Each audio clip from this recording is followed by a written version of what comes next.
காந்த கண்ணழகி, வசீகர முகம், பேரழகி என ரசிகர்களால் பல பெயர்கள் கொண்டு அழைக்கப்பட்டவர் தான் நடிகை silk Smitha.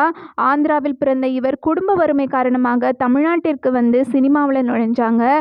Silk Smitha call sheet கிடைத்தால் போதும், படம் வெற்றி பெறும் என்பது அப்போதைய நிலையாக இருந்துச்சு. படிப்பறிவு இல்லாவிட்டாலும் எதையும் உடனே அறிந்து கொள்ளும் திறமை சில்க் ஸ்மிதாவுக்கு இருக்குது. இதனாலேயே தமிழை தாண்டி இந்தியாவில் இருக்கும் அனைத்து மொழி திரைப்படங்களிலும் நடிச்சிருக்கிறாரு. சில்க் ஸ்மிதா நினைவு நாள் மற்றும் அவருடைய பிறந்த நாள் வரும்போதெல்லாம் அவரை பற்றிய சில நினைவுகளை பிரபலங்கள் பகிர்வது வழக்கம். அப்படி நடிகர் ஆனந்த்ராஜ் நடிகை சில்க் ஸ்மிதா பற்றி சமீபத்தில் ஒரு பேட்டியில் பேசியிருக்கிறாரு. அதில் என்ன சொல்லியிருக்கிறாருன்னா, சில்க் ஸ்மிதா நல்ல தோழியாக எனக்கு இருந்தாங்க. டர்ட்டி பிக்சர் படத்தை பார்த்தேன். அதில் சில்க் பற்றிய நிறைய விஷயங்கள் காட்டப்படலை. அந்த படம் எடுக்கிறதுக்கு முன்னாடி என்னிடம் கேட்டிருந்தால் நான் இன்னும் சில விஷயங்களை கூறியிருப்பேன். சில்க் ஸ்மிதா இறப்பதற்கு ஒரு நாள் முன்னாடி நான் ஒரு கன்னட படத்தில் வில்லனாக நடிச்சிட்டு இருந்தேன்.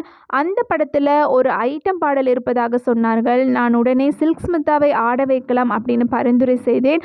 அவர்களும் ஒப்புக்கொண்டார்கள். அந்த பாடல் படமாக்க திட்டமிடப்பட்டிருந்த நாளில் தான் சில்க் ஸ்மிதா தூக்கிட்டு தற்கொலை செய்து கொண்டதாக செய்தி வந்தது. அதை கேட்டு ஒட்டுமொத்த படக்குழுவும் அதிர்ந்து போய்விட்டோம். படப்பிடிப்பு நிறுத்திவிட்டோம் அப்படின்னு கூறியிருக்கிறாரு.